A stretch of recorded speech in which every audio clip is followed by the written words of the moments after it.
Nós vamos voltar a falar sobre o brasileiro que morreu entrando nos Estados Unidos de forma ilegal com os coiotes.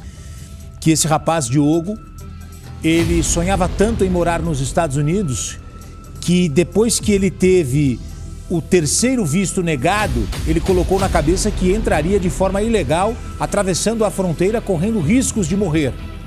E morreu.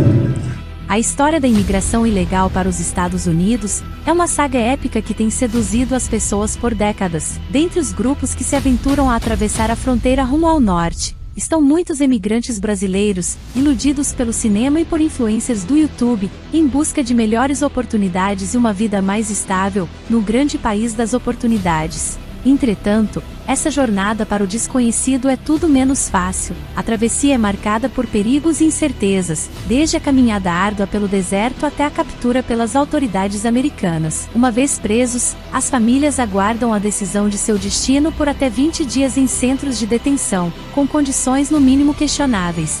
E quem são essas famílias? São pessoas comuns, trabalhadores iludidos, em busca de um sonho, um futuro melhor para seus filhos e familiares. Se a prisão é certa, já a permanência nas terras americanas, nem tanto. A gente não consegue isso. Igual eu tinha casa, tinha um caminhão, trabalhava por conta própria. De 2018 para cá eu perdi isso tudo. Sobrei apenas com o carro, que eu vou passar para o coiote para pagar minha vinda para cá. Mesmo a vinda mal sucedida. Mesmo após gastar o equivalente a R$100 mil, em alguns casos, as famílias podem ser deportadas de volta para o Brasil, o que significa ter que recomeçar suas vidas em circunstâncias ainda piores, pois ainda precisam pagar a dívida com criminosos internacionais. É compreensível que, em busca de melhores condições de vida, essas pessoas estejam dispostas a arriscar tudo para entrar nos Estados Unidos. No entanto, a imigração ilegal é uma violação da lei americana, e é considerado um crime federal, e pode ter consequências graves para aqueles que escolhem esse caminho. Esse período de detenção pode ser muito estressante e assustador para as famílias, especialmente para as crianças, que muitas vezes não entendem o que está acontecendo e por que estão sendo mantidas em um lugar estranho. A separação dos membros da família também pode ser traumática, especialmente para aquelas mais chegadas. As condições dos centros de detenção também podem ser precárias, com superlotação, falta de privacidade e higiene inadequada. Esses fatores podem causar estresse, ansiedade, depressão e outros problemas de saúde mental. Além disso, a incerteza em relação ao futuro pode ser extremamente perturbadora para essas famílias, que muitas vezes não sabem se serão deportadas, se terão que ficar detidas por mais tempo ou se poderão ser liberadas para seguir em frente com suas vidas. O impacto dessas experiências pode durar por muito tempo, mesmo depois que as famílias são liberadas ou deportadas. Problemas de saúde mental, incluindo depressão, ansiedade e estresse pós-traumático, podem persistir por anos após a experiência. Mas uma questão sempre fica em aberto quando pensamos nesta situação: por que as pessoas se sujeitam a esta experiência? Para mim é bem claro a resposta: ilusão e ingenuidade. Vender sonhos é muito lucrativo e por isso youtubers e influenciadores muitas vezes exibem seus estilos de vida luxuosos, carros caros, viagens internacionais e mansões suntuosas, alimentando a crença de que o sucesso financeiro é fácil e rápido nos Estados Unidos. Filmes e séries de televisão também depositam sua contribuição para essa ilusão. Essas histórias são inspiradoras, mas muitas vezes exageram os benefícios da imigração ilegal, deixando de mostrar os riscos e as dificuldades que os imigrantes enfrentam. E a cereja no topo do bolo é a dificuldade de brasileiros entrarem legalmente no país, fato confirmado pelo consulado norte-americano em São Paulo através da CNN Brasil.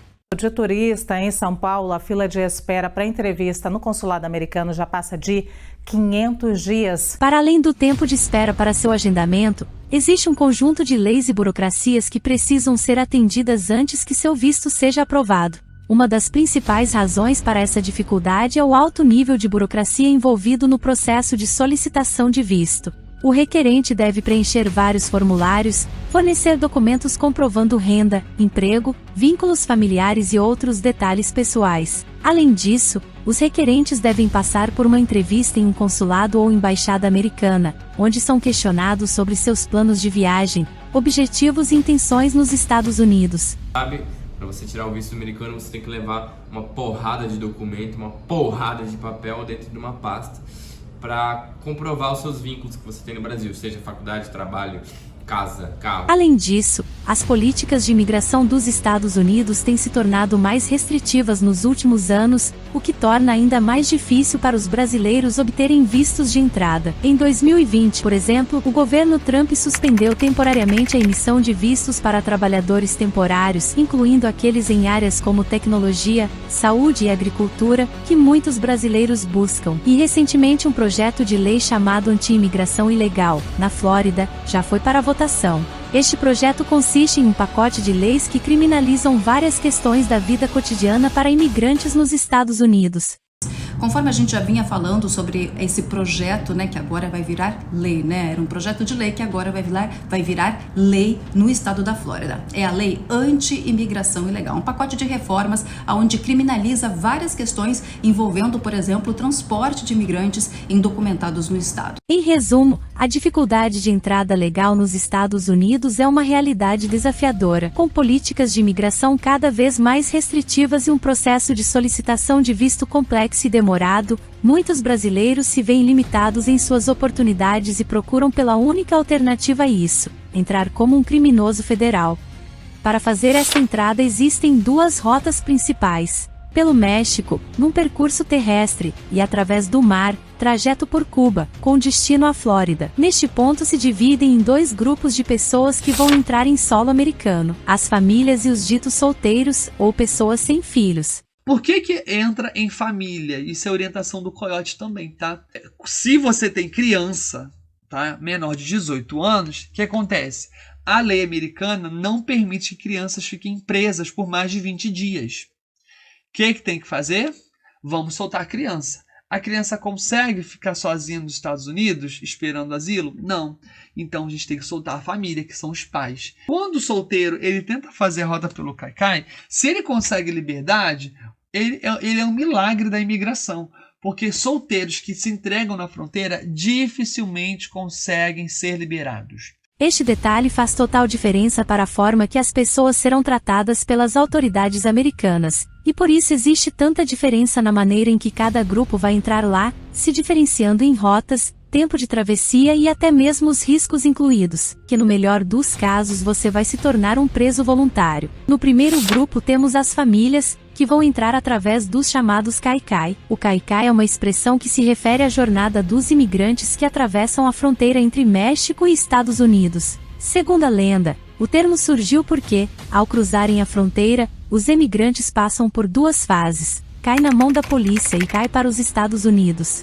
Na prática, essa é uma jornada menos perigosa, realizada em pontos específicos onde existe a polícia de imigração, que pode prender os imigrantes e deportar para seu país de origem. Para evitar isso, muitos imigrantes que cruzam a fronteira pelo Caicai se entregam para a polícia de imigração assim que chegam aos Estados Unidos, pedindo asilo. De acordo com a Lei de Proteção de Asilo, o imigrante é considerado legal no país até que o pedido de asilo seja julgado e concluído. Porém, no caso dos brasileiros, a maioria dos pedidos de asilo é negada, o que resulta na emissão de uma carta de deportação em seu nome, tornando-os novamente ilegais nos Estados Unidos. Ao entrar ilegalmente no país, o imigrante comete um crime federal e é preso pela polícia de imigração. Na maioria dos casos, os imigrantes são colocados em tendas de triagem e, em seguida, encaminhados para a penitenciária. Nesse sentido, a presença de crianças é fundamental para que os imigrantes sejam soltos. Isso ocorre porque a lei americana não permite que crianças fiquem presas por mais de 20 dias, o que obriga a polícia a liberar elas, e por consequência natural, os seus pais. No entanto, recentemente tem-se observado que apenas crianças menores de 10 anos têm sido liberadas dentro desse prazo. Crianças com mais idade são mantidas pela polícia até a deportação. A gente tem observado que crianças a partir de 10 anos, menores de 10 anos, que estão conseguindo ser liberadas. Porque crianças maiores de 10 anos, a polícia já está segurando mais um tempo até que aconteça a deportação. Solteiros que viajam pelo Caicai têm menos chance de serem liberados pela polícia de imigração e ficam presos por um tempo que pode chegar a 2 anos. Em cada grupo de 3 mulheres que cruzam o México no trem, uma é estuprada. escapar das mãos dos coiotes e traficantes de pessoas. Você já matou alguém? Com minha mano, com meu carro. De acordo com a Polícia de Fronteira dos Estados Unidos, o número de brasileiros detidos tentando entrar ilegalmente no país pela fronteira com o México aumentou significativamente nos últimos anos. Em 2020, mais de 18 mil brasileiros foram pegos na tentativa de entrar nos Estados Unidos de maneira irregular, um aumento de 13% em relação ao ano anterior. Para entender melhor essa realidade, é preciso compreender as rotas e os métodos utilizados. O caminho mais comum é o que passa pelo México, em direção à fronteira com os Estados Unidos.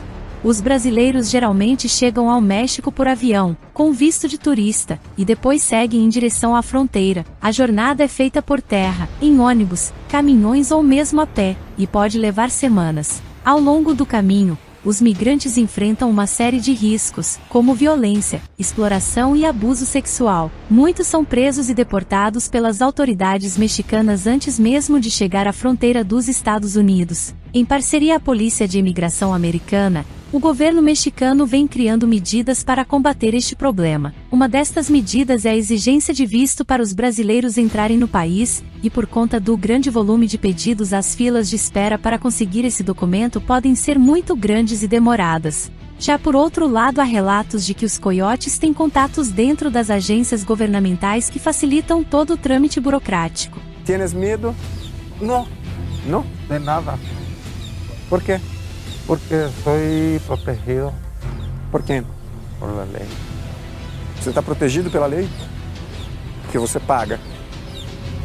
E por falar em coiotes, de acordo com dados do governo brasileiro, a cidade que mais envia imigrantes ilegais para os Estados Unidos é Governador Valadares, em Minas Gerais. Essa região do país conta com uma das maiores redes de coiotes organizados de todo o Brasil, o que explica em parte o alto número de pessoas que buscam a ajuda desses profissionais para realizar a travessia ilegal.